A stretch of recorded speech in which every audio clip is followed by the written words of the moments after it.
In theory, that's working. I'm going to go with that's working.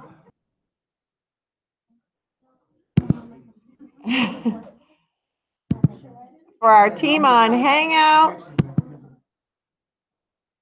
you should be able to see my screen now. Kelsey Jo, can you see my screen now?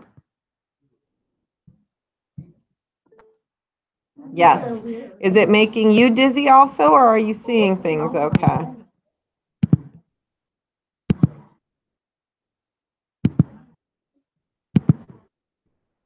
I like to multitask. All right.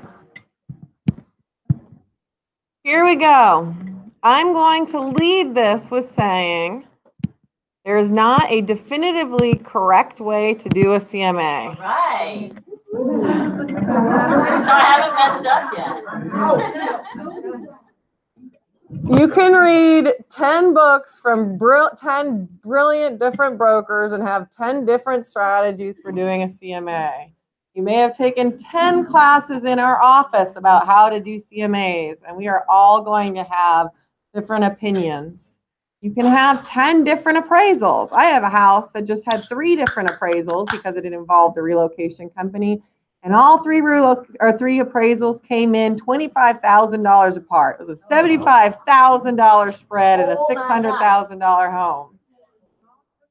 It is not a science. So when you guys come into my office and say, Erin, this doesn't make sense, I feel like I'm just giving my opinion, you are correct. You are using market knowledge and resource to give the most educated opinion that you can. And then you're walking your clients through how you came to that opinion to make sure that they are comfortable with that strategy as well. As much as we teased in sales meeting today about overpriced listings, there's a lot we can do from our end on educating our sellers to make them understand why their home might not be $100,000 worth $100,000 more than everything else in the subdivision, but also realize there's only so much you guys can do. I can talk till my head is purple and talk numbers and describe what I'm going to describe to you now, and your clients still may say, we still want to price it $50,000 over anything that you recommend. And then at that point, you have to decide if that's a listing that you're willing to take, because you're investing your time and your money. If you think that property can still sell and you can get through it. I will say that having the conversation about appraisals with your clients really can impose enough fear that it can sometimes help you with pricing challenges. Sometimes it doesn't. You're right. But that is an important conversation to have from a listing standpoint. When I take a listing and I tease with my clients and I say, we're going to do a number of happy dances along the way. We're going to do a happy dance once we get through staging and we feel ready to list. We're going to do a happy dance when we have that first showing. We're going to do a happy dance when we get under contract. You know, I describe all of these things, but I say the final and most important happy dance we're going to do is then when that appraisal comes back and it says that we make value. But I talk about appraisal from day one when I'm meeting with my sellers, because I want to impose upon them the importance of us needing to back up that home value with statistics. Because yes, we all know that buyers, it might be a beautiful home that is nicer than any on the block, but we still have to have sales that reflect a range that is going to put us at that sales price, unless we find a buyer who's willing to pay cash and isn't going to have an appraisal. And you guys in those situations can run a market analysis for only properties that have sold in cash to see how many have happened in the recent future or in the recent past.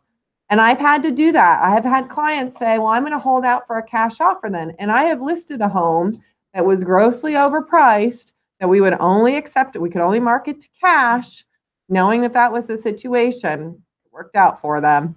But it was in an area that when I ran figures, we had quite a few cash offers. It was more towards a retirement, or, you know, we have a lot of retirees in the area, tend to be more cash comfortable. So that was a gamble, but really being able to say, you know, looking at all of the sales that happen in our immediate area, only 17% of them were cash.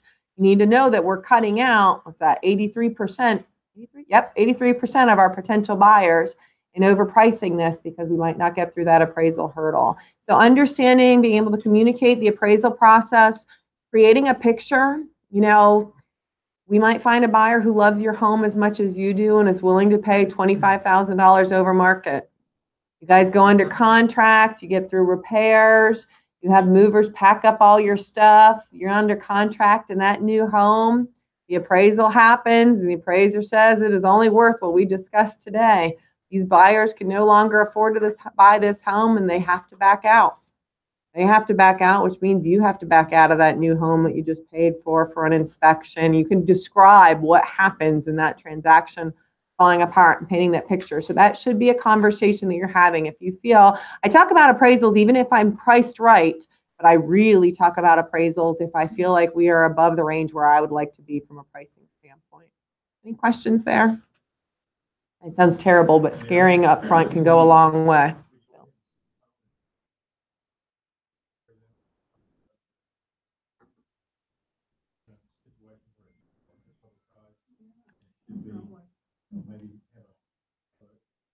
A plan for reductions?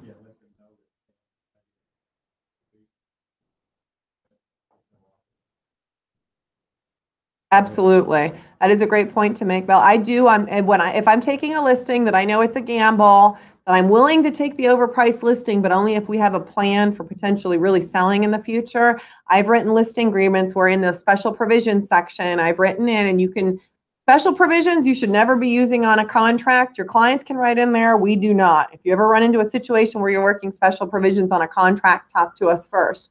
But in the listing agreement, there's a little more flexibility because that's an internal document for us. Again, feel free to run it past us. But I've written into special provisions that if the home is not under contract or has not received an offer, depending on what you want to go, within 11 days.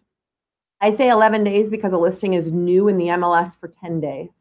If the home is not under contract within 11 days, where I know I'm going from new and losing that luster to active, then we will make a price reduction at that time. I've had a graduated scale where my sellers agreed to reduce the price $5,000 every 10 days until we got to where I wanted to be. So you can certainly write that out with your clients. And it is a good picture to paint from the very beginning so that they don't say, I don't remember you saying that we were $25,000 over when that appraisal. Because I don't care how many times I say it, they might forget that by the time they get an offer that's higher and you get to that appraisal. So you can certainly do that. Diana.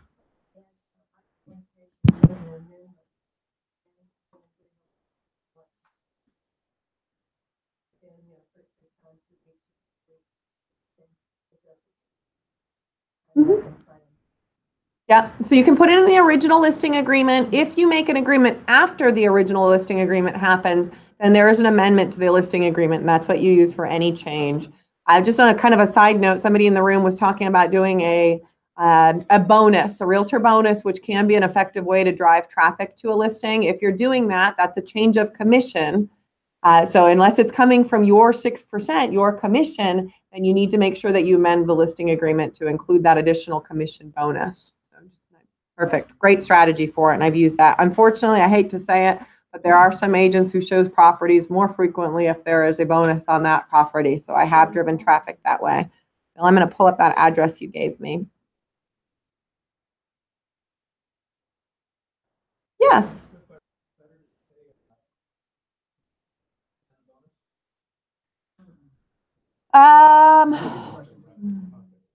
I would say I'm not 100% certain. I'm not certain on the answer for that. That's not as searchable. So I've had conversations with agents who wake up in the morning and search what properties have a bonus on them. So yes, no anybody in this room, but I can also tell you I've had a home that hasn't shown for a month, and then I put a bonus on it, and I've gotten 3 showings in the next 3 days. I'm guessing, but I've called those individuals and said what made it, and they said we saw the bonus. So the bonus is something that's actually searchable in the MLS. You don't want to just put it in agent-only remarks. The bonus, there's actually a bonus block on the page where you enter your MLS listing that says office information. You put the commissions there. There's a block for a bonus. So if an agent is driven by that, then they can actually do a search for properties that have that. Whereas if I just increase my commission, they'd be reviewing all commissions, or maybe they'd be setting a minimum over 3. I don't know if that's searched as frequently. So I would go with the bonus over the percentage personally. But that's kind of a guess on what I've seen happen. Okay, we're going to start with just talking general CMAs. You guys have a ton of tools available to you. I encourage you to first get comfortable doing a CMA in the MLS. Many of you, before we had Moxie, we used NAR RPR to do CMAs. That was always my practice. But of course, today we are going to use the Moxie tool for CMA. So that's where we're going to end up. But I will tell you, Moxie and no other tool, not NAR, none of those other tools have as much searchability and as much fine tuning as you can do in the MLS. So my personal practice is I still always create my search in the MLS, and then I drive that information to Moxie. That's just my personal preference. I also find it easier to save, quick update, and do things here. If it is a standard home in a community that has a lot of properties that sell in a somewhat populated subdivision, and I'm not searching any of the unique kind of crazy criteria or horse properties or any of these types of things, I can easily do the search in Moxie as well. But for today's purposes and what I'm going to teach you, I'm going to show you setting it up in the MLS. That's my driving force. This is going to be only my personal process for a CMA, so it is not the only answer. I'm going to ask some of my veterans in the room to chime in, and for all of you to feel comfortable chiming in as we go. Because I am most comfortable with the search tool, because it's what I've used from day one as a realtor when I was looking for properties, I always personally go to the MLS search window. An important thing that sometimes gets overlooked if you are searching a property and doing a CMA, make sure you first go back and research if that property's been listed in the MLS before. Get as much information as you can. Can't tell you how often you guys are sweating over finding information and then we find out it was listed 10 years ago and your clients just didn't tell you that. So make sure that you go, and actually I'll kind of go back on that one. Let me go back to my main screen. I find the easiest place to search for previous listings is the quick search window. In the quick search window, you can search by the street address, and you can click the box that includes off-market statuses. So if I do quick search and I search for an address, it's going to go back in history.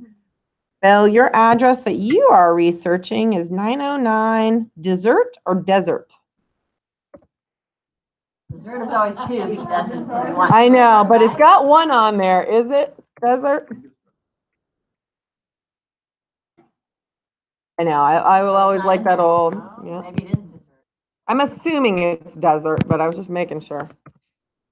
I'd like to live on Desert Street. All right, so Desert's not in here. So if I go to 909 Desert, the next thing I'm going to do, I know this is in Bexar County, so I'm going to go to the Bexar County tax records and I'm going to search for this property. Something I should have mentioned when I'm on the MLS, less is more in the quick search. So don't put Desert Street or Desert Road or Desert View. Only stick with that first main word, because if the second word doesn't exactly match, the realtor abbreviated and you didn't, it will not come up. MLS is looking for an exact match. So I never put court, any of those things. Now I might get Desert Lanes and Desert Courts and have to differentiate those when I'm looking for this information, but start out vague. I do the same exact thing in Bexar County Appraisal District. Because if it doesn't exactly match, Bexar County will tell me there's no record as well. Bexar County seems to be going slow lately. Has anybody else noticed that? I don't know what's. Yes. I don't know what started happening all of a sudden that that's happened. Everybody's on it because everybody's Yes. It's been horribly slow. You're exactly right. All right, so I have general information here on Desert Bluff. Of course, what I'm using most frequently is going to be my view details, which tells me all the information I need. I'm going to come back to that. On a side note, I just want to make sure you guys are familiar with view maps on Bexar County. I use this on a regular basis. If you don't have a survey of the property to figure out lines, you don't know who owns the empty lot next to it, anything of that sort, I am using the map feature on Bexar County on a very regular basis. It's still loading, but this is going to pull up a map of what the appraisal district has for that property. It's got a little shadow of where the house sits on the lot, and I can click. It's never had an error before until I'm trying to use it. I can click on you aren't kidding, those people, everybody's fighting their taxes. Yeah, I'm gonna like I am protesting. We can come back to this and see if it loads at that time. But what it'll do is it'll automatically zoom in, have that property highlighted, and I can click along the map. So when I tell you guys that I do research on who hasn't filed homestead exemptions or anything of that sort, this is the tool that I use and find very helpful for scrolling along. Susan.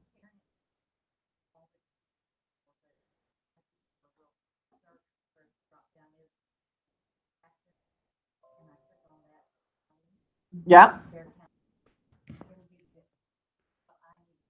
Yeah, I completely agree. That is another snapshot. What I like about the extended view when I pull up the tax records, and we might not be able to pull it right now, is that I can look back and see the history of how many homeowners have been in the home and some extra details. So if I click view details and expand information, I can scroll through all of this. The one thing that I do find difficult with the quick snapshot that you get in MLS, I'm not able to pull up the tax rate. So that's an important thing for you to know when it comes to communicating with buyers. On this particular property, the tax rate is 2.67%. Sometimes this can really work if you're outside of city limits and your taxes are only 2.22, or in other areas where they're lower, that can be a big sales point for you. So you want to know that when you're listing a home. I can see how the value of a home has changed over time. So if I'm going to be battling a client on their home value, I might have some historic information to see what that's done. I can pull up and see the total living area. So that's what I'm going to put as far as the square footage into the MLS. And I can see a breakdown here of the basics, and not always the most accurate information. But if I haven't seen a home yet and I don't know details, I can at least see if it's a second floor, if it has a second level. So it's a 2-story, which is important for my CMA. And I can get the basic outlines of what this home has.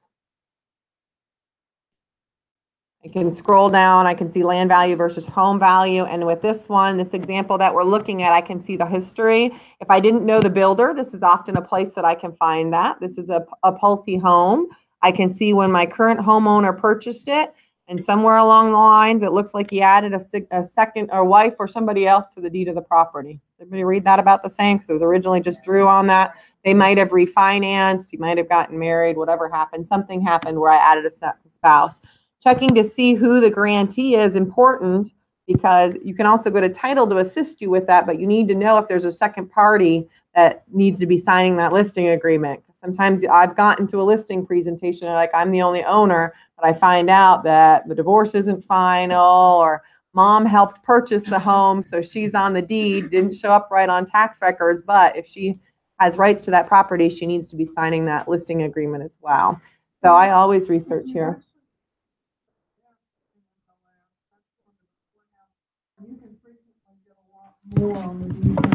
That is a great point.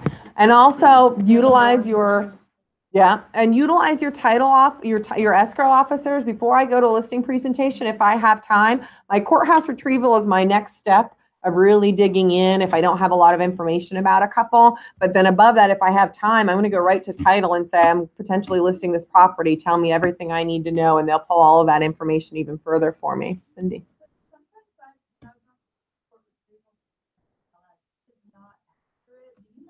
That is, I've run into that several times where it will not be the same. Yeah, I don't know. I've run into that also. I would just say take the extra 5 minutes and go through all of them, and that way you know the questions to ask. I don't know why that is either, but I can also tell you Bexar counties or any of your county or appraisal districts are often incorrect. I've had inverted square footage. I've sold a 2,300 square foot home was 32 in appraisal district. My last name's spelled wrong in the appraisal district, so you can't find me.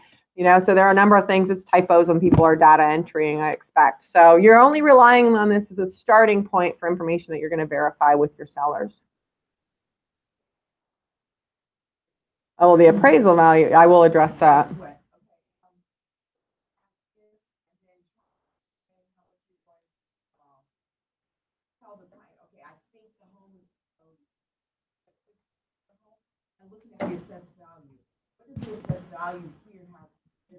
Has no bearing on my pricing. Absolutely none. The only reason I even look at the appraisal district value is to know what I might be having a conversation about with my clients.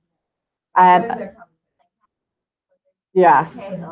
It's the same conversation I have with Zestimates.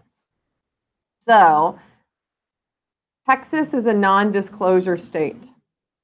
With what that means, in most states, all states except for 4 in the US, when a person purchases a home, the sales price of that home is recorded with the deed.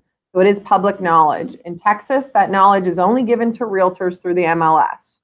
Now, I'm sure a realtor that works at the appraisal district and is pulling information, yes, I'm sure there's some filter there, but in theory, their system is that this information is based off of historic records, overall appraised value, and they drive by.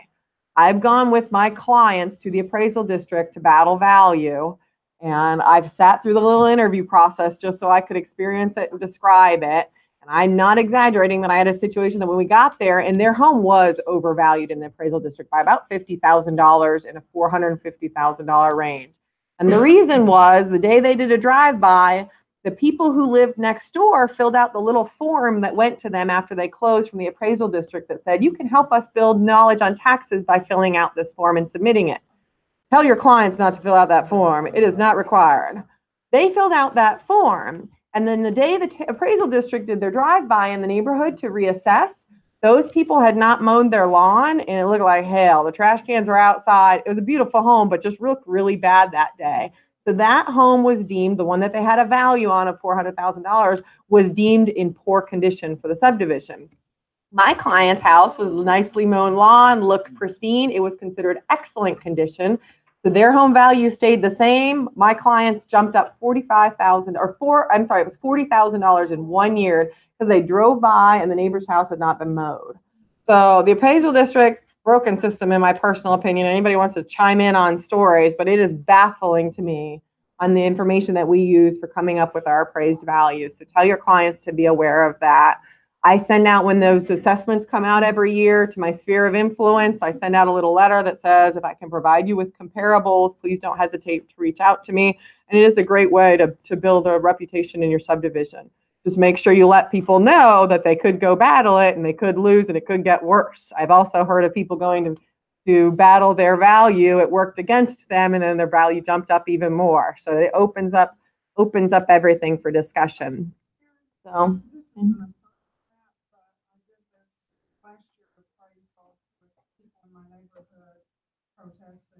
And it just came up in a conversation yesterday.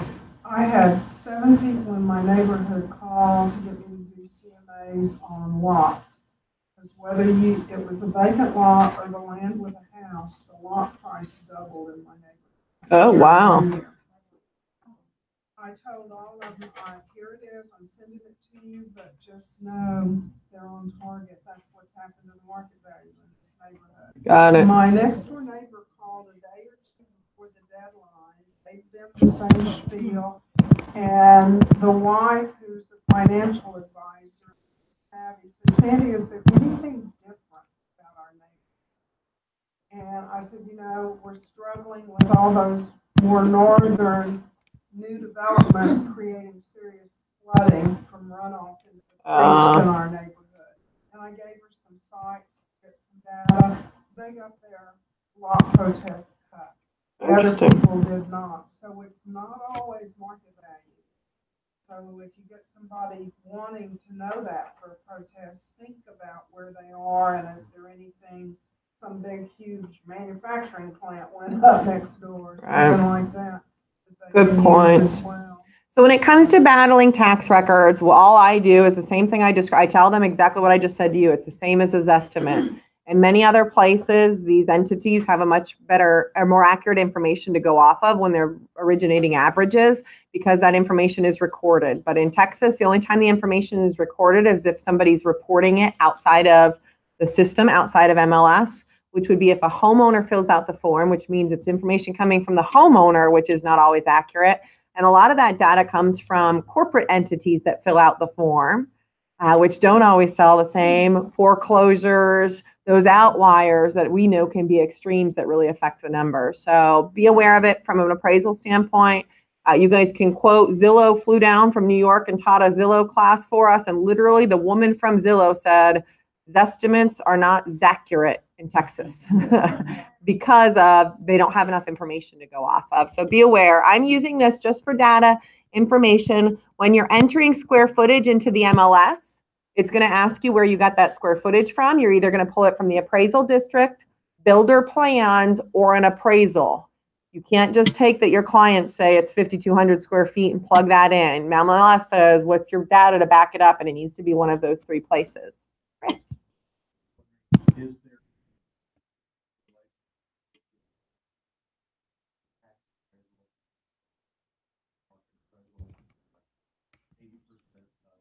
No, I've seen it way over, way under. I honestly, and if anybody let me know if you have a different mindset, I don't put any bearing on the value that I see in taxes. The only reason I know it is if I'm walking in with a piece of paper that says this home is worth 400 and I see appraisal district says it's worth 445, I know I'm really bracing myself for a tough conversation potentially. Some sellers are very educated and say we wanted to leave it high because we knew we were selling this year, so we didn't fight it because they wanted to have the value from a buyer standpoint, but others just really think that that's a magical number. So I'm just bracing myself. That's the only reason I even know that number. I go in knowing the zestimate on a property because it can be such a prevalent concern, and then the, of course, tax value from appraisal standpoint. Real estate, market data in this area was usually about 6% over appraisal district, and that ended when the Yeah, I was going to say. Now, I mean, I'm not exaggerating that I've seen I have a home under contract right now that the appraised value is $780,000. We're under contract for $1.175. How's that for a swing for you? Because the homeowners did a bunch of improvements built on appraisal district, put this tiny little value on it, and not a whole lot. So, I mean, huge swings. But I've also seen $200,000 homes that were appraised at 115 that were clearly worth 200. I don't think there's a rhyme or a reason or something that you can say. There's no magic algorithm you can use at any price point there, so be aware. All right. Research doesn't exist in the MLS previously. If it did, remember to take all that MLS information with a grain of salt. The MLS data is only as reliable as the realtor who plugged it in, and unfortunately, no, not all realtors are as fabulous as we are, so be aware of that. My personal practice for starting a search, because it's my comfortable place, is I go right to my search window.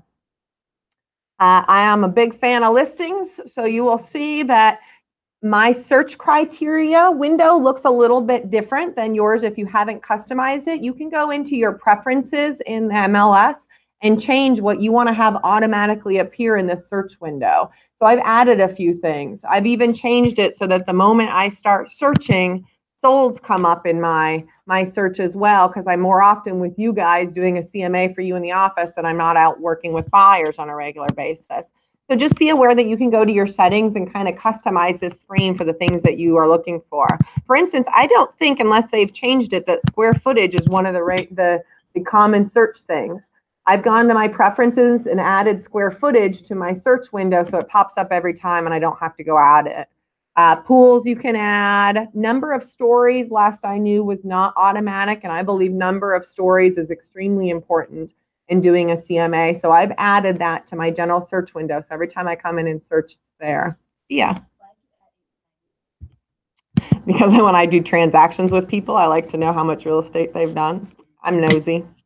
If I have somebody who's arguing with me over everything they know about real estate, like the evil agent you guys know I just did a transaction with, I like to know that she's only sold one house, but she keeps telling me she knows better than I do.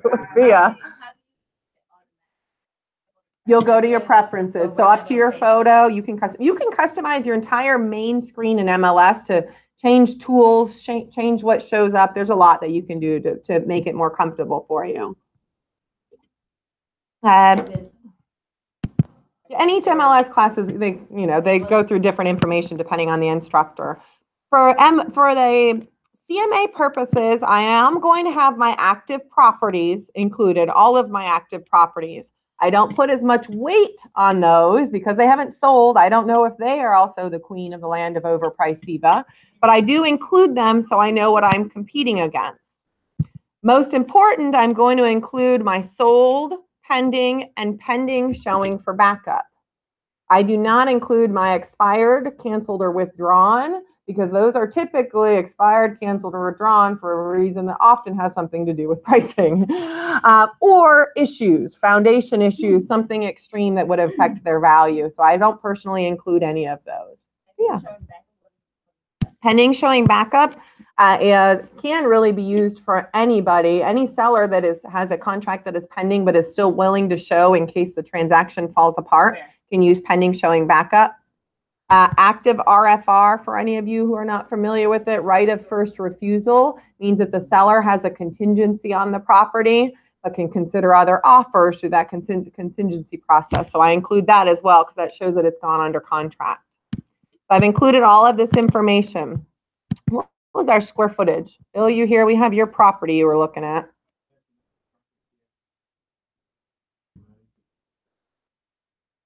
He offered an unsolicited CMA, which I absolutely love. So we're looking at 3,400 square feet. Do you know how many bedrooms? Yeah, that doesn't have bedrooms. I didn't know if you knew personally how many. Okay, well, we're going to go for this purposes. Normally you're going to, and this is, I know, a blind one. You just posted it and you got a response, so we were looking at it. My first follow-up, if I'm offering a CMA, would be called to ask those general questions. And today we'll say it's a 4. Actually, we'll go in blind because that does happen. But ideally, I'm going to call ahead of time. I'm going to ask for the basics. How many bedrooms? Is there a study? I'm going to ask for the general search criteria that we're looking at. Number of floors, which is really important.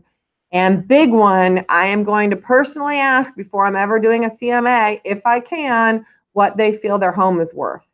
Don't go in blind if you can avoid it. Remember the first time I did that, I walked in going, I have no clue what this house is worth and I have no clue what they think it is worth. And that is a scary feeling.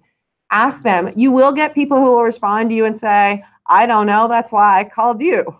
They will say it, which is fine, but at least that means they either don't have a number jammed in their head or they're not willing to tell you, and then you can't do anything about that. But I will ask. If they say I have no clue what my home is worth or they're not willing to share, I do at least ask how much they owe on their home so that I can brace myself for a net sheet conversation, or I at least know what price I would need to sell at this home for them not to bring money to the table. That's important information going in the door. This home is 3,400 square feet. It's a Pulte home, so I'm going to assume it's in a proper subdivision starting out. So I'm going to guess that I might be able to find some pretty good comps, not going too far in criteria. I'm going to, because I have no clue where this is, I'm going to first do a map search for this. In your map search, you can center on an address. Rather than you having to go and figure out where it is on the map, you do center on. And Bill, what was that address? Did I copy it? I think I copied and pasted. 909 Desert. Thank you. Dessert on the brain.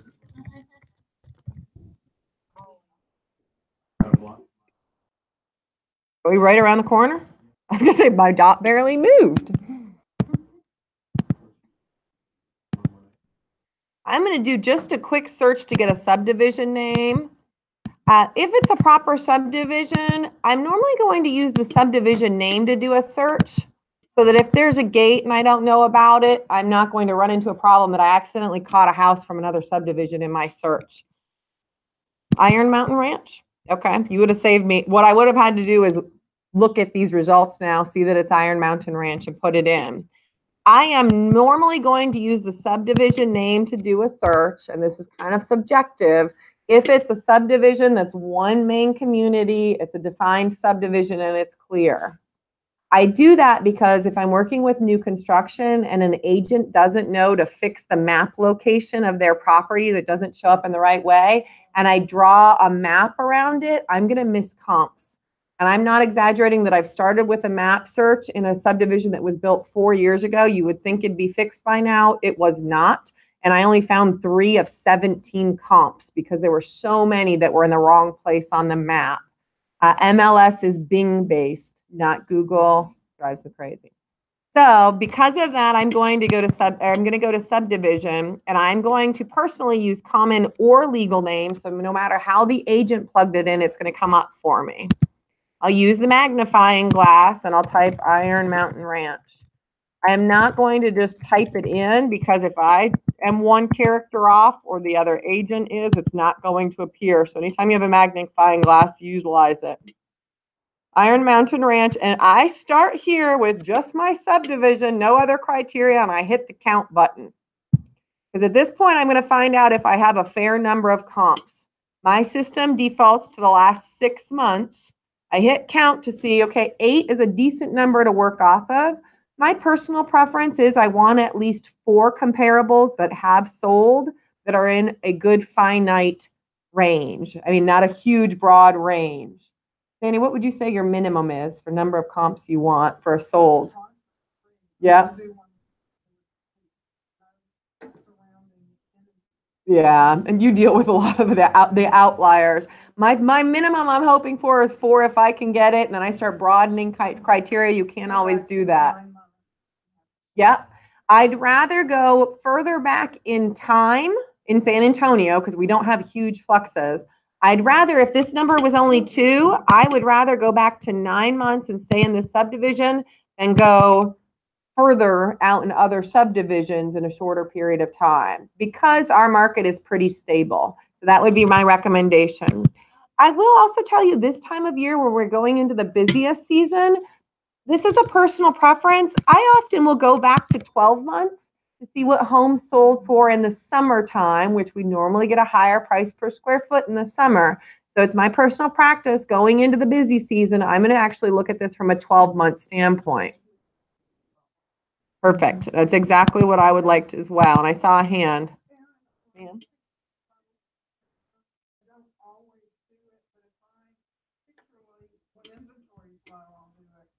But if I particularly know the sellers are aiming overpriced, I include the expires. And I tell them this is a property that the market rejected. Ooh, I like that. It ran the full MLS, it ran the full listing agreement. It didn't cancel or withdrawn. It actually expired. So let's look at it. I think that's a great point, Sandy. I'm going to use that. The market rejected this home. Thank you for sharing that. I love that. Yeah, absolutely. I think that's a great tool. All right, thank you, Sandy, for sharing. My next criteria now, I have a good number I'm working with. I've got 14 now. They might be all active. We're going to look at that. But I really feel like the next step should be your number of stories because this is going to affect your price so greatly. It is more expensive to build a one-story home. There is a greater interest in overall market interest in one-story homes. Their average days on market are significantly less. They tend to sell for more. Now, in subdivisions, you'll see little pockets where you don't see that in the historic data, but I will say as a general statement, if I can, I am completely separating out 1 stories versus 2 stories. Chris.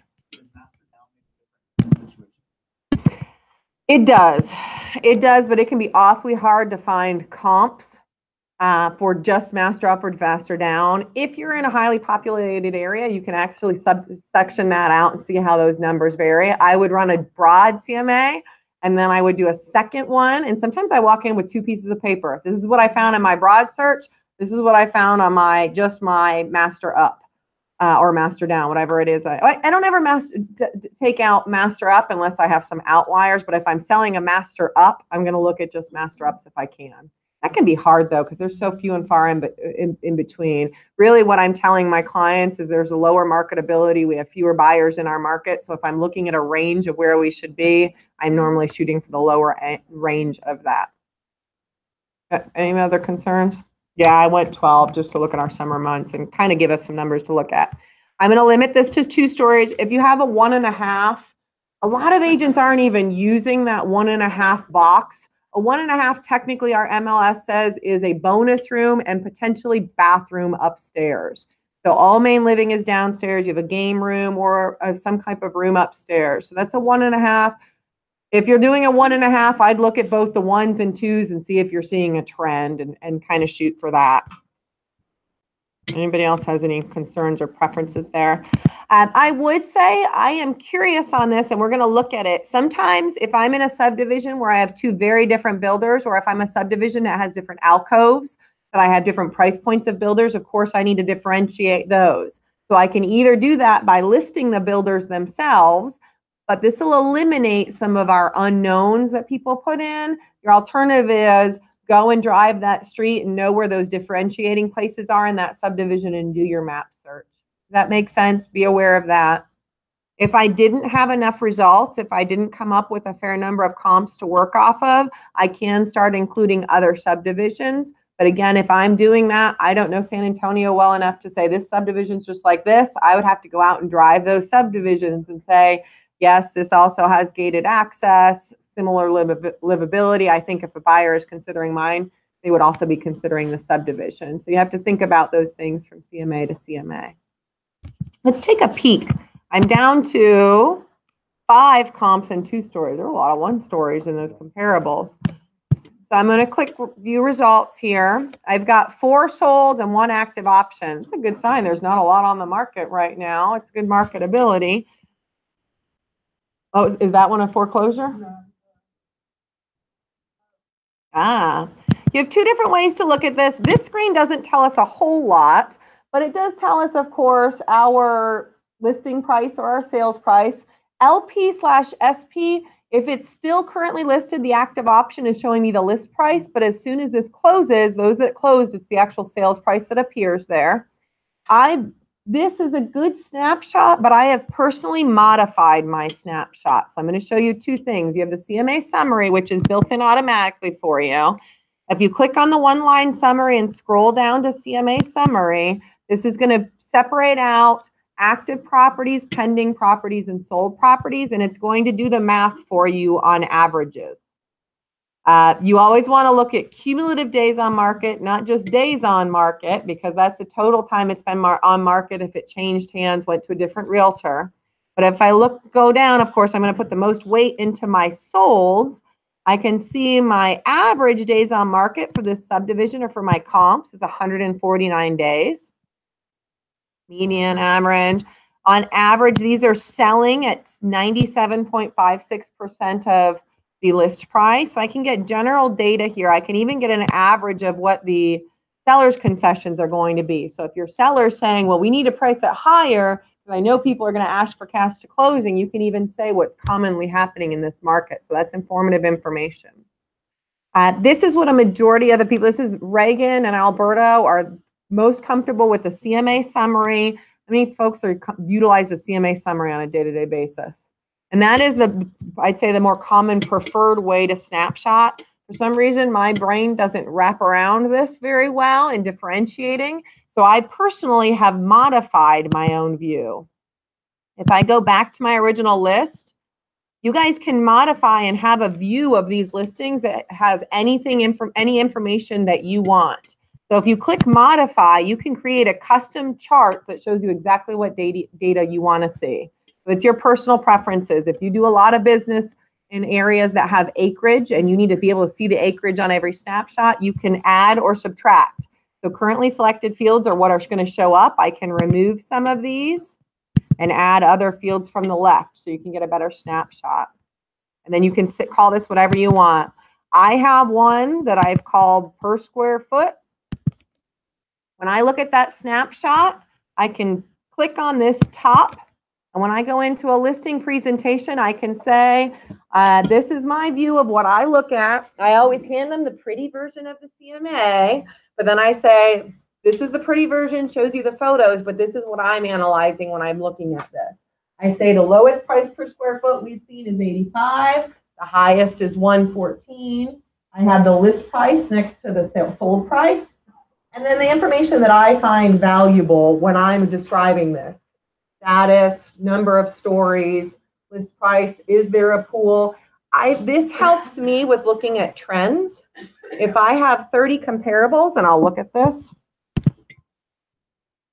Let me take away my 2 stories, for instance, and leave the 1 stories in it. It helps me understand trends. We'll see if it holds true in here that our 1 stories are selling higher than our 2 stories. I'll organize this by price per square foot. pretty consistent. I can show a trend for them if I'm arguing this value and they have a 2-story, but they're arguing that it should sell for what the 1-story does. Look, I can see my 2-stories jumbled towards the lower end, and it's my 1-stories that are in the higher price per square foot. So for me, this just helps if there's any specific challenge I'm having, I can organize by that challenge when I'm addressing it with my sellers. That makes sense? You can customize this for you. Chris?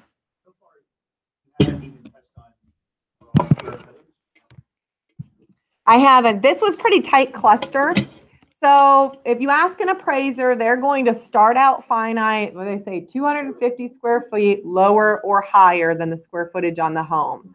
I'm more often, if I'm in a subdivision like this is kind of an easy example for us because it's in a structured subdivision with a lot of similar floor plans. So when I did my cluster, let me go back and eliminate, just put my 2-stories in. I would look at all 2-stories and then I would start lowering or tightening in my criteria until I found really good numbers. I'm going to look at this and see if these are consistent. I had really high outlier or a really low outlier here. This is a really broad swing of $85 a square foot up to $114. So I'm going to look here, my square footage, they're all 4 bedrooms. Somewhat consistent as far as baths, no big swings here. My square footage, a home that has lower square footage, in theory, is always going to sell. If I have a subdivision that has anything from 2,500 up to 4,000 square feet, the more square feet you have in a home, the cheaper it is to build. Typically, the lower you get price per square foot for that home. And I'm seeing that trend here. The bigger houses sold for a lower price per square foot. What was that? Yeah. I'm also going to look at if I have any outliers as far as search criteria. Renee brought up a good example that she is just outside of the search window for a subdivision. You know, if you are so far out and not coming up in search criteria that if everybody's searching under 400,000 and you're at 405, that means it's an outlier, and you can often see a huge jump in number of days on market if I'm looking at that. I am tight enough here with not a lot of comps that I would not limit by square footage. I'd rather go look at the house and look at saleability. Thoughts there, Sandy? Susan? Yeah, I don't have it. If I had 30 showing up right now or even 20, I would be narrowing square footage, but right now I don't feel like I can do that and come up with enough comps. I'd rather just look at the ones that I have and I'm working with. This is the hard part. You got to look at all the houses. I personally, if I'm going in with 5 comps and I'm having a pricing conversation, I printed out these 5 MLS sheets and I have notes on them. I've looked at the photos and I've seen anything that I think might be an outlier or cause it to be an outlier. This one sold really low. Well, by golly, the home, it was a HUD home. So for me, I actually would go back. This one was sold at auction, had some unique situation. If it's a HUD home foreclosure, the seller is showing as a bank, I'm going to throw it out altogether. I'm going to be aware of it. So if they say, well, you know, the house down the street, I'm going to have a little note on it, but I'm going to say this doesn't come in. So I'm going to come back to my list view. I'm going to select all, and then I'm going to remove that one that I no longer think it's one that I want to include in my CMA. Now I'm going to, ooh, that's a pretty house. Man. And you may have said this, but when you're on the list view and trying to play around and look for trends, you can sort any one of those columns, which can be very helpful. Absolutely. So to sort the column, what Sandy's referencing, I flew past it. Thank you, Sandy. Anytime you're looking at columns, if you click on the title of that column, it'll search by that.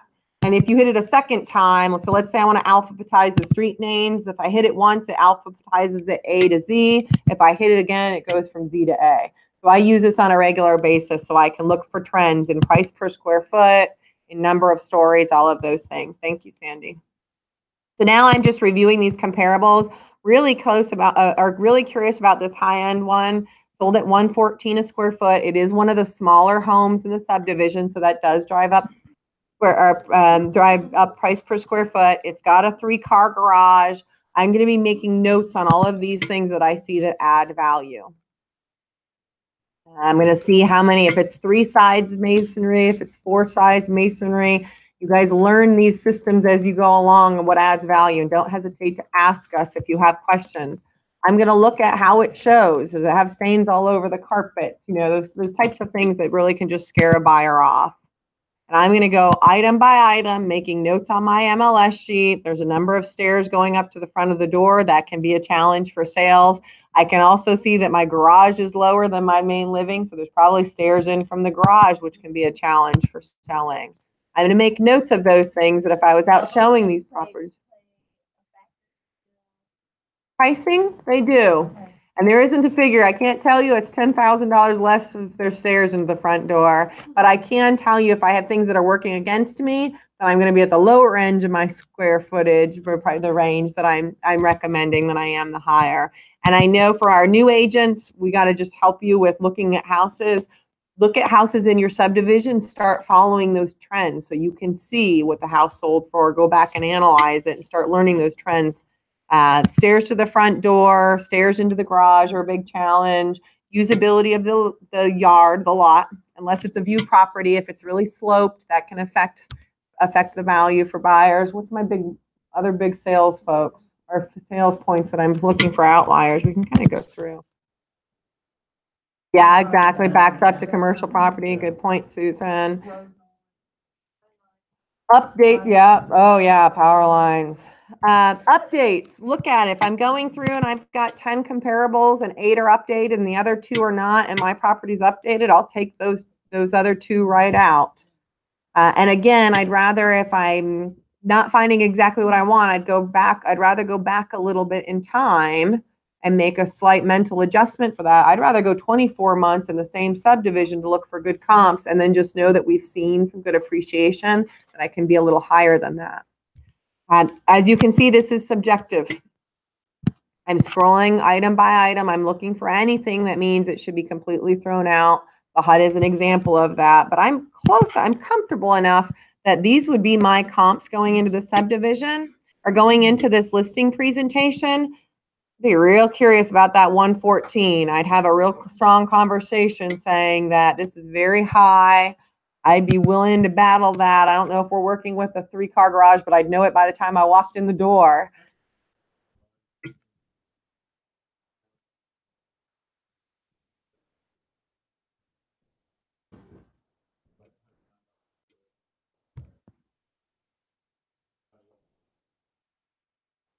Got it. So the things I look at that one is, it's of the 3 cells, it's the smallest, not so much smaller than one of them, but a good bit smaller than the other one. So that might influence the dollars per square foot. However, it's interesting, it didn't have any seller's concession. And one of them had 4,500 seller's concession, so that supports that price if it asked with no seller. Yeah. Yeah, that's what I was getting ready to say. That's down at the very bottom and shows you how it's sold. Whatever, very bottom, it'll say seller's concession. So that you bring in a whole nother dynamic. Absolutely. That's a very good point, Susan and Sandy.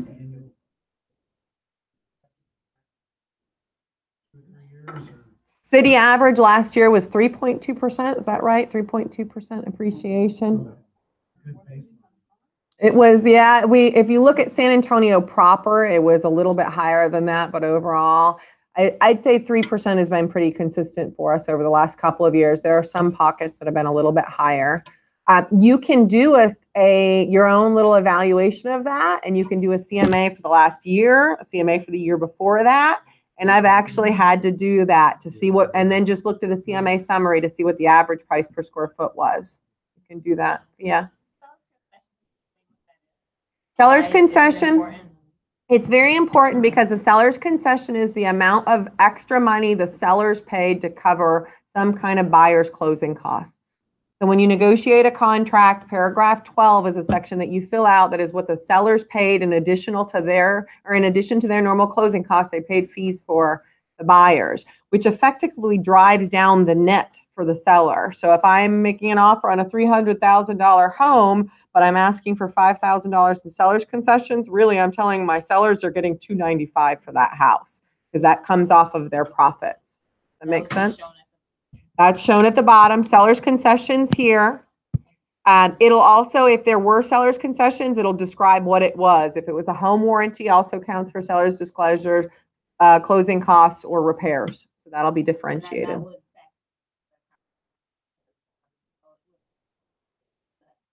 Correct. So, and sometimes people will pad an offer. I've made an offer on a $300,000 home, but my buyers can't afford all of their closing costs. So I need the sellers to pay $5,000 of that. So then I might offer $305 if I feel like the home can appraise for that and ask for the $5,000 in order to win that contract for my clients.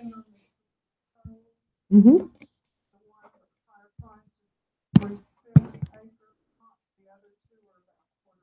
Yeah, so the larger lot, that's a big driving force and a great point there. That's a big difference.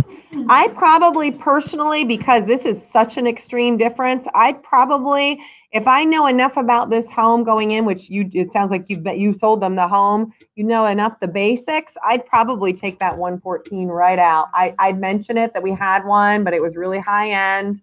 It was 3-car garage, and I describe those and describe why I took it out. Mm-hmm. Well, and I don't want my sellers fixating on that number.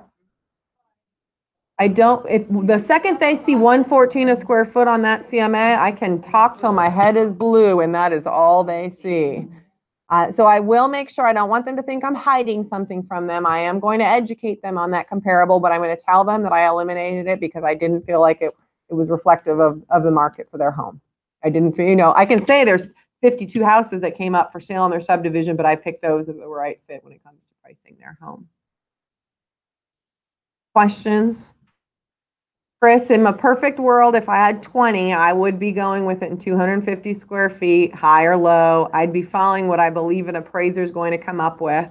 But if not, if I can't come up with enough comparables, then I'm going to leave it this broad and I'm going to talk in averages with my clients. I'm then at this point, for me personally, I'm going to look at these homes. If I've seen the home, of course, I'm going to mentally come up with a number before I'm creating this CMA. If I haven't seen the home, I've come up with a range in my house that I feel like, based on what they've told me, they've replaced flooring, they've done updates, that I believe it might fall. I might list it between $99 and $104 a square foot. But I'm going to go in there, and then once I walk through that house and really see how it smells, how it's going to show, what the furniture looks like, I'm going to get a gut feeling for how it's going to compete against the rest of the market. At this point, this is what I would put into my CMA, but then I would also back out, for me personally, and do a snapshot of Stone Oak, where I think buyers might also be looking at.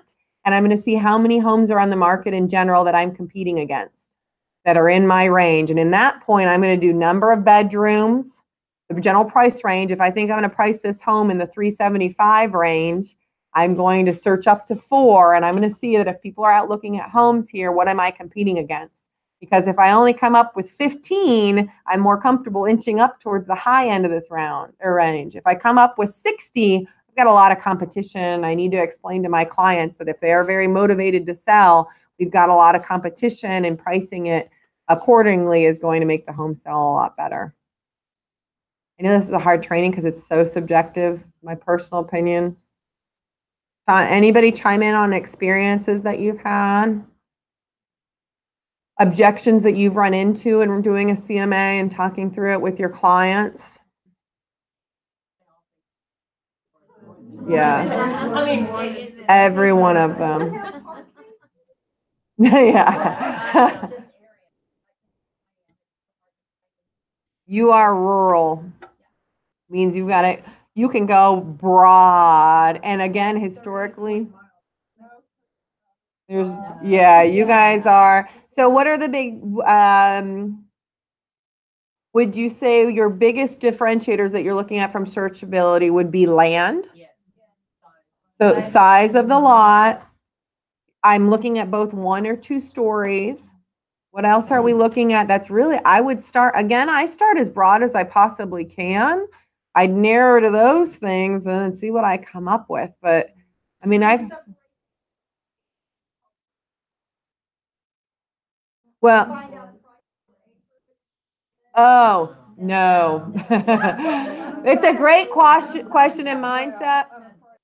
An appraiser will, but very often when you're looking at these ranges, I've never been able to consistently find a pattern in the price per square foot or per acre. And there's often other things that come into play then at that point. Does it allow horses? You know, there's other factors that come in. Mm-hmm.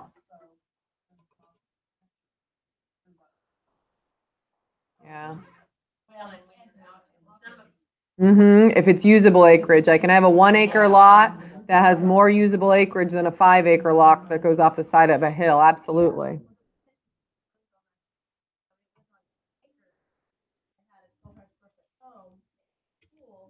But then there was a 30 by 40 metal building in the back, and then I had a 2-story that was built box. It had a shop, and there was a little apartment there.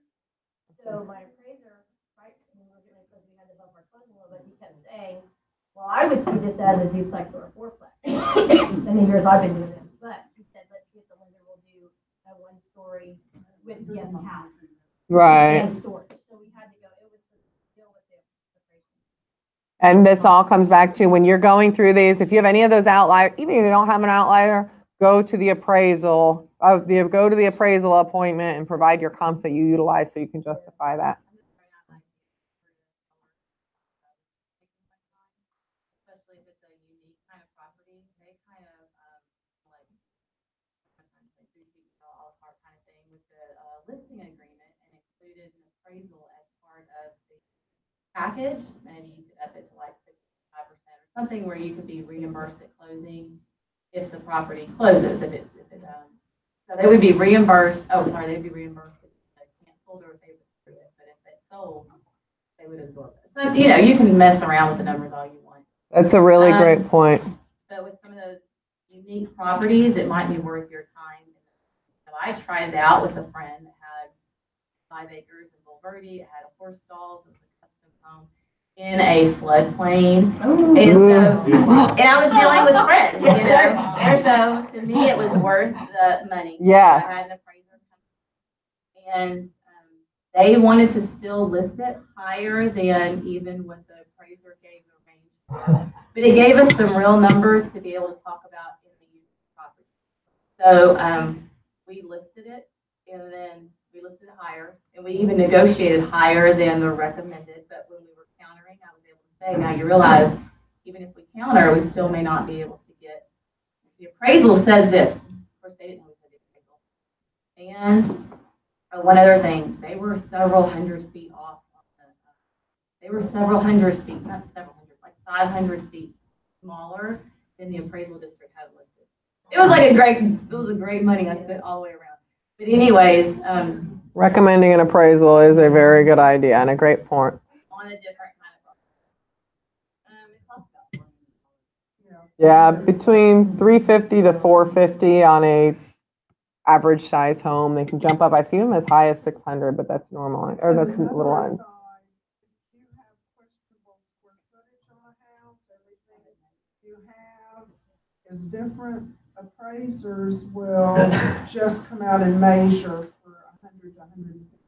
Yeah, I've made that investment more times than I can count. They're not coming out and doing a full appraisal. They're just taking that. I think lately it's been about 150 is pretty consistently we're seeing. They'll go out and just measure the home for you, give it to you, and make sure they give it to you in writing, and then you can use that for your square footage.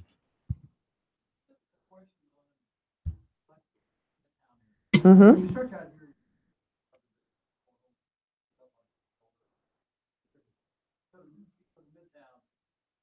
Mm-hmm.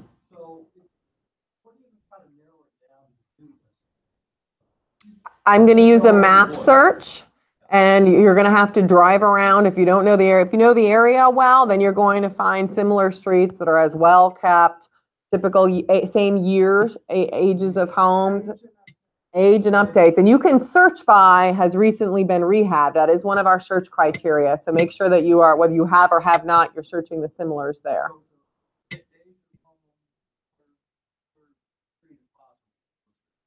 Right. And then I'm going to utilize number of bedrooms, square footage, depending on how many comps I'm coming up with.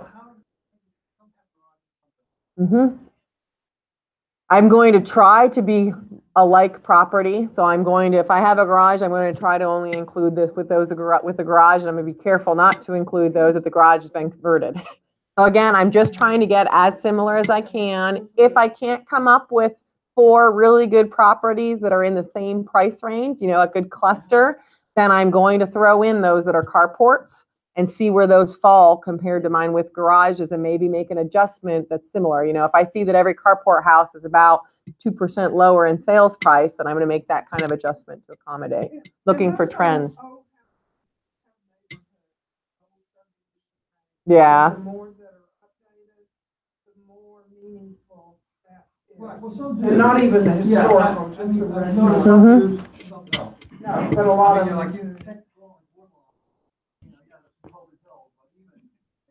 yeah. Go out and drive it and know the subdivision. And I have gone out and driven. We know MLS can lie. I've gone out and driven properties. If I'm really going out to do a presentation and I'm concerned about my CMA or my fighting a battle, I'm going to go out and visit active properties to see if they've been sitting on the market for 180 days. Why? Because there are things that we can't see in the MLS. So I'm going to go out and visit any of those I can. And even my solds, I'll go and drive by to see if there's something I'm not seeing easily on MLS. Huge power lines in the back, a home next door that's really ill kept and possibly was when it was on the market, those types of things. So go out and drive it. At this point, to bring us over to Hub, and we can continue with this as we're adding, I do want to mention, I personally recommend anytime you're doing a market analysis, it's normally for somebody that you're hoping to have for business, or it's a new listing you're going to have, save your CMA search. So you don't have to go back and redo this over and over again. So I can turn this into a CMA, my report button right here, right? Yeah. So I can, if I've selected those properties that I want to utilize, and we're not going to do this because I really frankly don't want you taking an MLS CMA with you to your presentation, but you can, this little button that looks like a graph, if I've already selected my properties, I can click on this and it's going to walk me through the steps of creating my CMA report. But I'm going to show you how I would prefer you do it. But what I do every time is I come over to the save button and I save hit the floppy disk. I name this CMA for 909 Desert. Wish it was dessert. There you go. I choose a contact for me. I know. I'll send it to you. Don't worry. I save it to myself. You can also save it to your client, whatever is your preference. But I personally save all of my CMAs to me as a client. I click I don't want this to go out daily because I don't want to get the CMA every day. I say no sending out the search criteria regularly. This is just a template for manual searches, and I click save. When I go back to my main screen, if I'm doing an updated report for my clients, 1 day or 1 week has gone through and we haven't gotten an offer, but I need to see if anybody else has gotten offers or gone under contract. Now, when I go to my main search screen, all of my saved searches show up on the right here. So I'm not having to reinvent the wheel every time I'm doing my CMA. It's there already. If you're doing relo and you have to do bi-weekly reports, you're not rerunning that report every time. You've got it saved. So now next time I need to look at an update, sometimes you do a listing presentation a month before your listing. You can't use those old numbers. A lot can change in a month. So I need to look at it again right before we list. And I always tell my clients I'm going to be watching the market. Now I come right back. I click CMA for 909 Desert, and I can view my results, and it's going to pull the search, not just those numbers I saved, not just those MLS numbers, but the total search so I can see if there's any new properties I'm completing against. So make sure that you save that. Good there? Questions, concerns? We're going to take these over to the boss. My personal preference is when I'm working with a presentation in the boss, I, again, am doing my search in the MLS for those reasons we just said. You can look at so many more criteria. You can see trends a little bit easier, and I can save it so I can come back and add any new properties to it on a regular basis. On your boss system, the place that we're going to do a CMA is the Present tab. This is what I was talking about in sales meeting today, that we're going to be building some presentations for you. Here, I'll give you guys an example. When we were in the Austin training, we had 5 minutes to create a presentation. This is my presentation in front of our Austin management team. It was San Antonio rules, Austin drools. I took a little selfie video on why everybody should leave Austin and move to San Antonio. I don't have my sound on. We incorporated little videos about San Antonio. These are the type of things that you can create with your presents. The example we're doing today is, of course, our CMA. So in order to create a new presentation or a new CMA, I'm going to click Create New. This is a report for a seller. I'm going to continue. If you wanted to start from scratch, which I strongly discourage, you would say no template, but that's if you're building just a presentation of some sort about San Antonio or something to that effect. My basic seller template is what includes just the information for a CMA. If I click the next one, San Antonio full listing presentation, I have the ability to pull in the entire listing presentation, all of the marketing listing presentation that you guys are used to. That's a lot of information. So I personally, for the presentation purposes of my CMA, I use just the basic seller.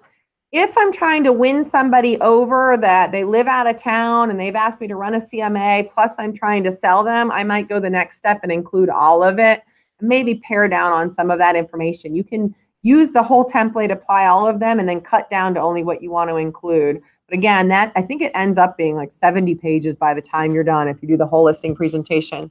So today, basic seller. That's Marcus. Yes, ma'am, that should be in yours. Were you on seller?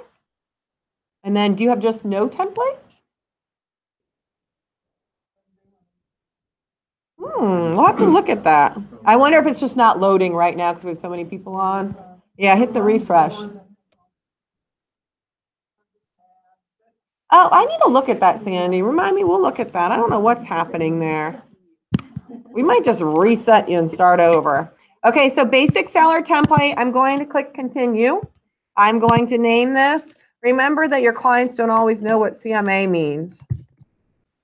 Market analysis, and they're going to see this title for 909 dessert, which was dessert. Apparently, I'm hungry today. I know, I heard it was delicious. All right, I know. Oh, okay. Good. If the home has been previously listed in the MLS, you plug the MLS number in here.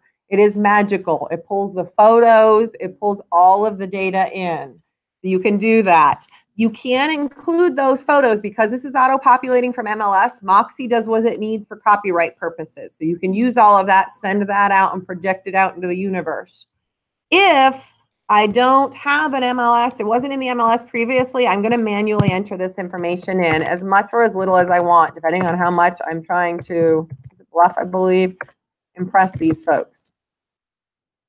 If you go and do a drive-by ahead of time, go by and take a picture of the house and upload it into this. MLS area, my comps will show you that information. What are we, 18? Oh, I should have known that one. We're in the backyard, in our backyard. Iron. Thank you. Oops, that's community. You can enter school information and all of those details. Put in as much as you want. I would encourage, as much as you know about beds, baths, and those details, I do put it in just so it shows that I've done my research. Don't take for granted. I can't tell you how often I go in for a competitive listing presentation and the clients are so impressed that I knew how to pull up VCAT and do some research on the property because the other agent asked all of those questions. So those little things matter. So as much as you can plug in, put in. We were in 30, I don't remember what our square footage is. I'm just plugging in. Put in as much or as little as you want on the screen, but at least put in the basics that show you've done the research. Once I've entered all of that information, double checking here, I'm going to click continue at the bottom. I did. I was able to pull it up. Leave the bluff off. Just do 909 desert and it came up for me. This is the window where it's going to automatically pull comps based on what I put in. So the more information I put in, the better. So if I were doing a quick snapshot, I could search here, but I personally love the MLS, so I start there. So rather than doing a search and using these criteria, I go up to MLS number, and I can just copy and paste the MLS numbers for my good comps in here. It's not normally 30 of them, so it doesn't take me that long. Again, personal preference. I come over, we'll do a couple of them just for the purposes of this. It tells you just need a comma in between those MLS numbers. I accidentally clicked on one though, so it showed up there.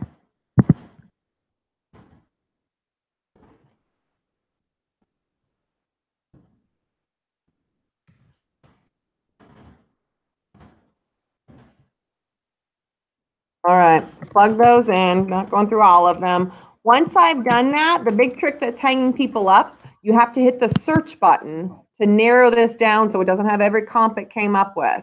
Once you hit search, it's going to say these are the houses that fit what you just put in. So double check and make sure you didn't copy and paste and miss a number. If I wanted 4 to show up, make sure all 4 were there. And then I'm going to say I want to select all of these and include them in my CMA. So I hit the search button. Then I said select all. Good there? Yes, sir. What has been your experience of trying to build from scratch through Moxie? Have you gotten the same results as you did in the MLS? It is all specific to Sabor, so you can do that. What it doesn't have is, you have filters here, but they are not as extensive as the MLS filters. So if I come up with 30 comps, I have a lot harder time here narrowing down to my best comps than I have in the MLS. This subdivision would have been a good example that I should pretty easily be able to do it all here and come up with good comps because we didn't have to filter. But I'd rather than having to do 2 steps and try it here, and if it doesn't work, then expand out, I just go straight to the MLS. But this is a great search window. That's all just personal preference. Good question, Chris. Okay, so I hit search. My 4 options came up. I said select all. I'm going to scroll down to the bottom. Don't forget to click continue so it's saving your steps as you go through.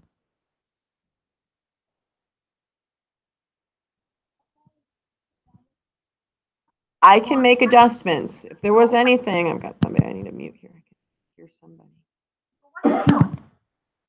I can hear you, whoever you are. Sorry, I'm making you guys busy. This is what my brain looks like. I'm like, that doesn't look normal to you? That looks perfectly normal to me. Okay.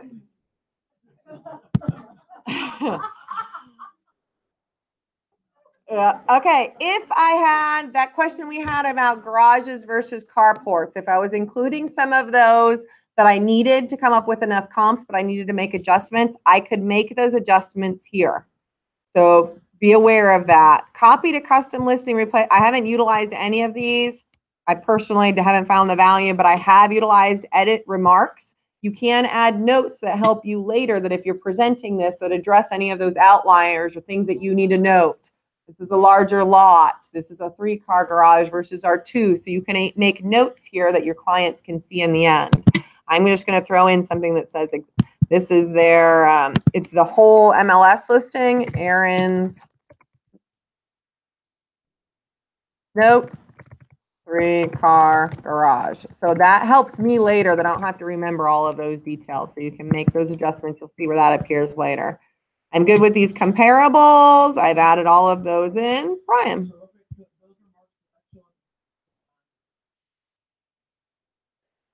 It will. It'll show up above the description of the property. I'll show it to you. That's why I threw one in so you can see where it shows up. We'll click continue. That's our option. The next is the most complicated of the page. It's going to spit out a value for you based only on, like MLS does, based on the general information that is in there. Square footage, average price per square foot. I never, ever include whatever the system automatically spits out because it doesn't have any of that gut stuff involved, right? So you can make this adjustment. I am a big fan of ranges. If you just put one number in, it's going to put that as a definitive number. So if I put 344 and my clients get an offer for 335, they're going to come back to me and say, you told me I would get 334 for this. We bought a new car because we were going to net 10,000 more. I'm not exaggerating. It will happen. I'm a big fan of ranges, and I'm still going to say with that range that this is our best, educated guess based off of what the market has been doing. So I'll show you just so you can see this. 330. Whoop. To 350, whatever that range is. You can add remarks, a personal note about how you came up with that. So if I'm doing an unsolicited CMA, I'm just throwing something out to somebody that I'm not going to get the opportunity to meet with them and have a conversation. It's a Facebook lead. I am always going to have a personal message get with the description of how I came up with that range, or most often saying, I'd really love the opportunity to see your home in person so I can narrow down this range for you. And we'll show you where this shows up. Note about value. The second part of this, which a lot of people miss, is there's a second tab up here that says estimated net proceeds. This will create a custom page in your CMA that shows the proceeds. It's their net sheet, if you will. On the net sheet, my personal practice is I go over to the Alamo Agent app or the Trinity Title app or whatever it is app you use, or reach out to the title company. If you're a new agent, haven't done this a whole lot, reach out to the title company and get them to do a net sheet for you, and you can fill out this information accordingly. A net sheet should be done for any property that you are potentially listing. You do not want to find out 4 days before closing that your clients didn't realize that they're going to have to bring $5,000 to the closing table and they don't have $5,000. So Aaron Hunting moment, do a net sheet, get your clients to sign off on a net sheet. I like to limit liability, so I have the title company come up with the net sheet for me based on the comparables that I've sent. And I'm often doing a net sheet at the high end of where we think and the low end. Or if they're trying to overprice that property, I'm doing a net sheet for their overpriced end and then where I really think the home should be valued. So do a net sheet. If I have one, if I'm in a good range, I feel comfortable, I'll come up with a net sheet and put that information here.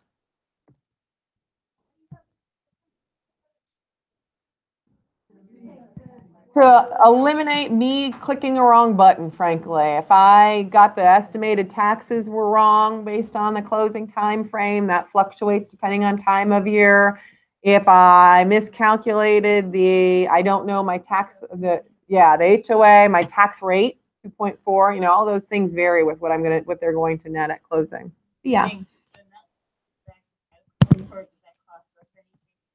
Absolutely not. They want to earn that listing. They want you to list that property and say that they are your preferred title company, so they are happy to do that for you. Yeah, I'm potentially listing a property. Will you please do some title research for me? Let me know if you see any concerns. Let me know what you find. And I'd love if you could run up a net sheet for me. I think we're going to list the home around $350,000. If we sell on June 1st, what would my seller's net be? If you know the payoff amount for your clients, you can put that in there too, so they deduct that off. I often don't know my payoff amount for my sellers when I'm doing a CMA, so then I have to get in there and say, okay, at this sales price, you would net $280,000. Of course, your primary lien or your mortgage needs to be paid off first, and then you'll receive the rest of that. And then you already have a contract. You can send that to them, and the seller's trying to decide what I need to do with this contract. And then they've got lots of details. Yeah, if you have the full contract, send that right over to the title company and they'll run a net sheet based on that. But before you list a property, you need to make sure your clients can afford to sell that property. They might not realize that they're paying 6% commission. Even if you've told them, somehow it doesn't dawn on them that they're paying the buyer's side too, and I've been there. So run the net sheet so they really understand and they can afford. So we're talking about before listing. So right now we're running off of estimated numbers, right? Our market analysis. When you actually get an offer, if it's different than that listing price, which it often is, you can have them run a net sheet for exactly that contract. Okay. The right closing date, the right sales price, right seller's concessions, all those things that affect it. All right. I have to save this into this worksheet, and then I'm going to click continue.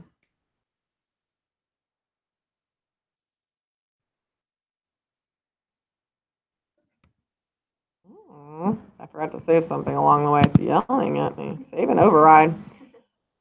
Once I click save, I gone from, and I can go back to any of these windows. If I say, you know what, I realized I should have added another comp, I can go back and add that. If I want to go back and change my estimate, I get to this point and I'm nervous. I say I should have done 340, not 345. I can go back and edit all of these. When I come to this pages page, or this pages section, this is me allowed to customize what my presentation looks like. If I click the view button, I'm going to see exactly what my CMA looks like right now. And I can either print this into a PDF, but your preferred version is you're going to look at the web version, which is the live version. This is the preferred version because your clients can actually click on the comps and see them. We're going to edit this in a moment, but I want to show you how it changes. This is the basic data I entered for them. The web version. PDF would just turn it into a standing document that's not interactive. I didn't enter a whole lot of information into this example. It wasn't in the MLS. I didn't add photos. If that was all here, this would be a beautiful page all filled out, and I'll show you another example. Pulls up my comps. This is the location view of it. So you'll see this is live. They can click on any of these properties anywhere and see where they are. It's highlighting the property. They can see where so when they say, Erin, is that the house right down the street? I can look at this and know that because I don't remember every street in the subdivision. So there's a mapped version. The second portion of this is going to be a side-by-side comparison. I'm going to show you how having more of these. This is, for me, the easiest view is the side-by-side comparison because it tells them statuses, number of bedrooms. This is where they can see those trends that we kind of saw in that snapshot before. This is all pulled from the MLS. They can click on all of these to actually pull up a full MLS listing of it if they're trying to research it, see how their properties, see how their flooring compares, all of that. You know your clients love to know what the neighbor's house looked like on the inside and really understand these numbers. So doing the web version allows them to see all of this.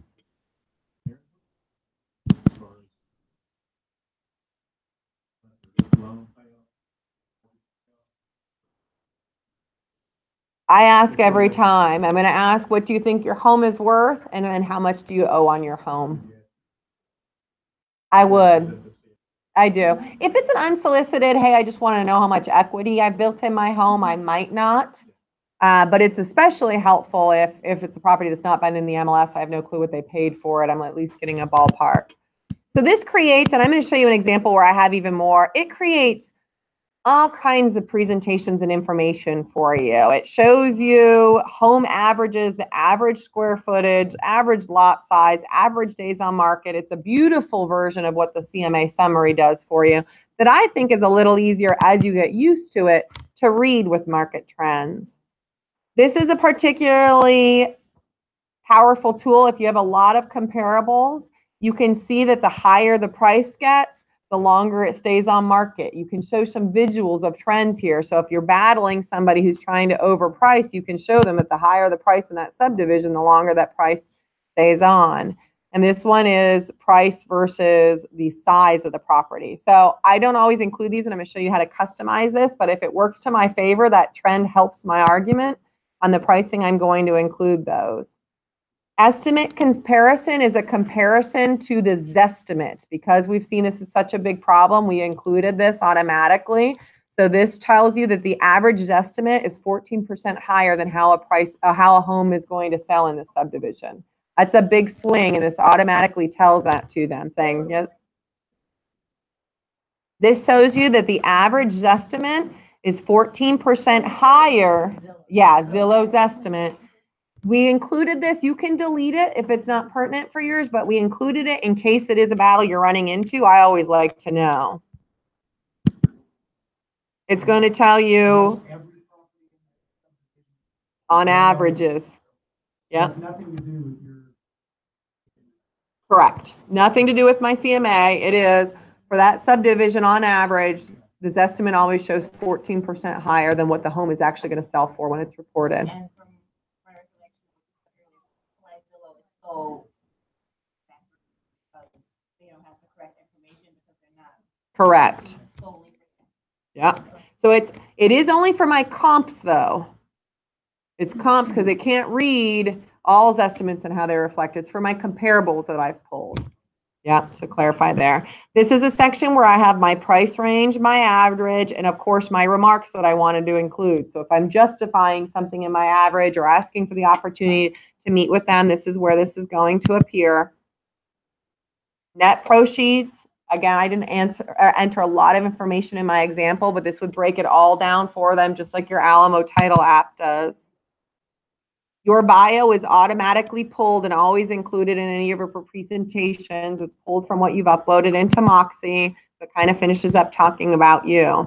So that's my web version. If I go back, I can customize any of these pages. On my cover sheet, I personally normally like to include a photo of the property. It looks more personalized, like I've done a little bit more work. If I click on the tool, I can say I want to turn on my agent photo and I want to turn on the property photo.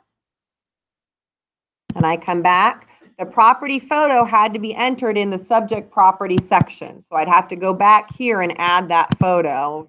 Pull one from my. So on the pages where I'm looking at the pages from start to finish, hit the toolbar next to cover page. You're welcome. Exactly. You can do a street view. You can do a drive-by. We'll throw one in just so you guys can see how this works. Here we go. And then I can go right back to my pages. To turn it back on, I didn't add the photo first. So lesson learned. Turn on agent photo. There we go. So this will refresh, and when we view it, it's got my little photo in it, and it's got the property photo, and it looks really nice. I can go back and edit any of these pages and add information. I can either go back to my original worksheet up here, but in this example, my price and size chart, that didn't tell me a whole lot because I had such a small cluster. So in this example, I would remove this slide. It is not going to remove it from you using it in the future. It's always going to be in your template. It's just going to remove it from this one presentation.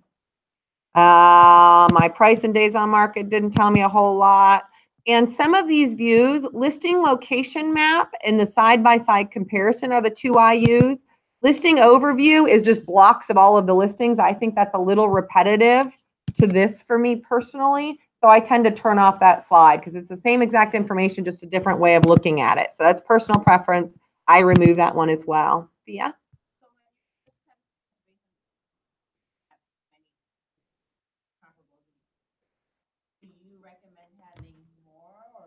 If I can, absolutely. I often, especially in this example for Bill, I'd actually tell him to include the 1 stories, the 2 stories. I'm not certain this isn't a 1.5. I don't have enough information to feel really confident going in. So I quite often I'm going to start broad and then narrow it down when I'm sitting down with somebody. It's case by case. I want at least 4 sold. A couple of actives if I have them, but my minimum is at least 4 sold. If I'm doing a broad, just trying to get in this person's door, I'm going to include more because it's more information for them to start kind of filtering through. I'll include the 1 stories, the 2 stories. I might even do a couple surrounding subdivisions if I have good subdivisions that are good comparables because they like to see the data, analyze it. They get a feel that I've been doing my homework versus me sending them 4 little houses and them not realizing why I've gotten really narrow. So I'm really narrow if I'm going in for a listing presentation and I'm trying to set a price and earn that business. If I'm trying to get in the door, I'm going to be much more broad. Thoughts there? We good there? Questions, concerns? Yes, ma'am. No, it's not. Nothing stupid.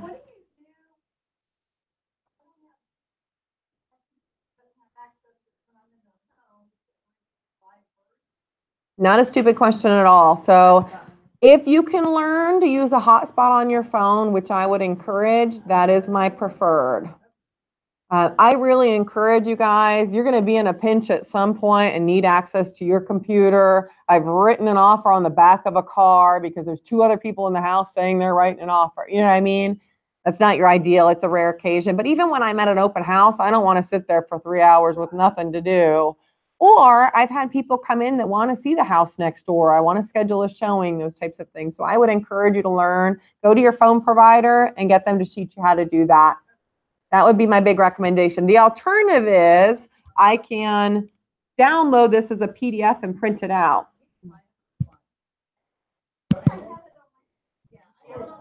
Here's some phone providers, I actually got. Mhm. I can use it. Well, I mean, they don't, yeah, if they don't, you need a signal. I don't know what your provider is, but I will. What was that? call 'cause some providers offer you a certain amount of gigs. Not normally. I print it out and leave it with them, depending on the scenario. If I'm trying to leave behind the goodies and the tangible, I'm normally emailing it. So, good question up front. When I go back to this, so I'm going back to the beginning, just customize this. Go line by line for each presentation and see what works for your benefits and what doesn't. If the trends work to your benefit, pricing versus days on market, decide what you like. Then when I get to the point, if it's an unsolicited CMA, I'm Bill and I want to send it, all I do is come up here and click send. And it's going to say, who are you sending it to, the email address? Do you want to send to the presentation, which is a live web version they can interact with, or do you want to send a PDF? Boo, don't send the PDF. It's the printed, old school, wow them, let them click on things and get engaged by it. You can absolutely do both also. I just don't want them to only see the PDF version and go through that. Who do I want to send it to? I'm going to send it to myself right now so you guys can see this. You can force it. Yeah. It's automatically looking for people who are in my Moxie contacts. So it'll only pull up somebody if they're in your Moxie contacts. You can copy and paste an email in there. It just doesn't like it. Your email subject line, CMA. Yeah, I know we're going over. Hello, Mr. Jones. Hello, Aaron Sestero. Whoever you want a salutation message. Encloses your CMA, blah, blah, blah, blah, blah. Click send. Oh, yeah. Here, Bill, I will send this to you so you have an example. Yep, and I'm going to follow up with a phone call and however I'm going to follow up on a regular basis. Bill, I don't have you in my network. I'll come back and send it to you. I want to show you guys when they receive this, this is going to be a nice email. It looks very professional. No, I'll actually send, this is what it looks like. It would have my personal message at the top so they can see it. They can scroll down and it says view presentation. So that's what it looks like. Send yourself these examples and you can see it. My personal practice, when I go to a listing presentation, I am bringing my little chart that is not pretty, but is easy for me to communicate with, or your CMA summary, if you're Alberta, whatever your comfort tool is. I'm bringing that for my visual. I'm bringing a printed version of this that goes in the folder with all the pretty flyers and all of those things. I'm putting that in the folder. I don't even bring it out in my listing presentation, but it's my leave behind for them. And then I tell them that as soon as I leave, I'm going to send them the live version so they can click through and go through all those comparables and we discussed. I quite often am not going through this live when I'm in front of the person because I don't want to go down the wormhole of my clients focusing on how their wood floors compare to somebody else's. If I can drive the train, I'm just using my chart and speaking in terms that are definitive, not asking for their opinion. Does that make sense? Versus if I bring up this live presentation while I'm sitting with them, they might spend the next 45 minutes going through all of those MLS listings, asking a bunch of questions that really aren't pertinent, and they're coming up with their own figure versus my opinion. So I've walked in, I've got my pretty folder that's got my example brochures and those things that JB Goodwin puts together for you. I've got the printed version of the CMA that's been put in there. I don't touch those other than to show them the pretty materials before I leave, but I tell them the CMA's there, but their better version of that is going to be what I'm emailing them. When I write them an email, I'm going to, that message is going to be, it was wonderful meeting you. I really enjoyed our time together. I'd really love the opportunity to list your home. And as we discussed, and there'll be my little notes about that meeting and where we came out. P.S. When can I put the lockbox on? You know, those details, and I'm going to email that as a follow-up and a thank you to them. Personal practice. Fire away. Absolutely. I do the unsolicited CMA with a broad range, asking for the opportunity to go and meet with them in person so I can give them a definitive number. If I don't hear back from them in about 5 days, I would follow up with the full listing presentation as another Moxie presentation that you can send as just a follow-up of, hey, these are the amazing things I'll do to market your property. Thank you. No, it's okay. I don't, because they naturally want to start clicking on houses and looking at them. And my 1 hour, listen to me, I know, correct. I don't show any of those. I show my little chart that looks like this. That, I know, anticlimactic, right? That is what I bring. Not that chart. I pull out of the folder and say, this is your detailed CMA. I literally say, these are all the pretty pictures. You know, I describe all of those things that I've just told you, but I'm going to show you this in the way that I look at it. This is the analysis version of that. If I have somebody who's super tech savvy and they want to know about the marketing, they're asking those questions and they're into the technology, I might pull up my live CMA. I've done it twice. And I've shown it to them and said, this is what I'm going to follow up and present to you. And I've gone, not them touching, but me touching, and gone through this presentation showing them an overview. This is the research I've done of the property. These are the comparables. This is the map showing these are the comparables. And I go through that. But I don't, unless I'm really having a battle and I feel it's necessary at that time, I don't dive through all of these comps and go through them because I lose control at that point. Now it becomes about how they feel their home compares to the home down the street, and that's not what I want. I want them to know that I've already made a decision on what this home is worth before I've gotten there based on the research I did before I got here. Not saying we don't have a battle still, believe me, we have plenty of them, but I would prefer to drive the train. In my perfect world, I've come with that listing presentation, and no matter what they want to list that home for, I've written in my recommended listing price on the listing or my listing exclusive right to sell, my actual listing agreement.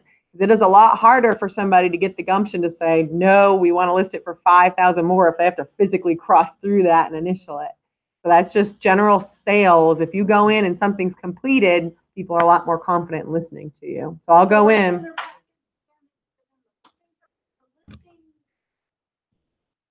So we have up front, if you want to use our version, or a lot of our new agents do because it's building those materials for you. Haven't ordered flyers yet. So up front, if you want what we create, it's $7. It's got an example postcard. It's got an example flyer in it. It's got a leading RE flyer. It's got a little note from me saying, please add your Homes and Land magazine, your business cards, the things that are time specific, but it's got a lot of our main sales points in it already, in a pretty professional JB Goodwin folder. To that, I add what's on my cheat sheet in there, and it'll tell you your CMA. I print out the PDF version of this, and I put it in that folder. I do my formal listing presentation, flipping through my book, describing how we're going to wow them and market them. I do for most of mine. Cost-wise, it depends on the clients. If you've got the listing, heck no, take it with you and reuse it. If I'm still trying to earn the business and I need them to flip through it that evening and reanalyze and go through it, then I'm going to leave it. It's worth the $5 it costs for me to print it. So I'll leave that. I'll go through that first.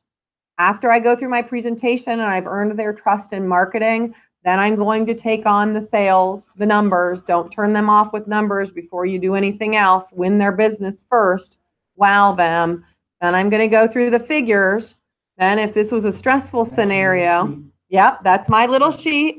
I'm going to open up the pretty folder with all the pretty materials, and I'm going to say, in here you have the pretty version. That's exactly what I say. It's not tactful. You have the pretty version of the CMA. You can dive through, see the photos of the property, analyze those completely. But what I look at, or what I looked at to come up with the pricing on your home is this, and this is what we're going to review. I've organized all the homes that I feel are good comparables with your home from lowest to highest price per square foot to give you a worst and a best case scenario for what we expect the market will do. Not me, buyers, the market will do. I go through this then to get the warm and fuzzy back because people are sweating and stressed out now talking about the finances. I dive into my pretty marketing book and say, as I mentioned, the CMA isn't here for you to review in greater detail. I'm going to follow up with an email that's a live version so you can physically click through these photos and see the report that I put together. I slaved over for you. In here, you're also going to see examples of some of the marketing materials I described in my listing presentation. This is an example of our brochure, and I go through those main sales points. So I finish up on a warm and fuzzy. In my car, I have a lockbox. Next step for preparing for the home, the next step would be for us is that I need to get a key for your home. I like to make an extra copy of that key. So if an agent ever sticks that key in their pocket or locks themselves out of the house, anything of that sort, I have a backup so I'm not calling you at work. I would like to put this lockbox on the door so it's here and safe and secure. I'll go make copies of this in the next day or two. I'm going to stop back by and put this key in your door so I'm ready for, or in the lockbox so I'm ready for when we need to take photos. Next step will be, I'll come back, we'll prepare for photos for the photographer. I'll walk through the home, point out anything that I recommend we tuck away, we hide before photos. After that, we're going to discuss, I don't go into whole CSS and all of that other than to describe the general process. But in theory, I've locked a lockbox on that doorknob by the time I've left that house. You hope. Questions, concerns? Anybody's got to go? We went way over. Feel free to go. You're welcome. That's Thursday, Fia, what you're thinking of. No, you're good. Would you go to your Moxie present like you're starting over? Yes, sir. Because I think I've just got Austin templates. Let me stop.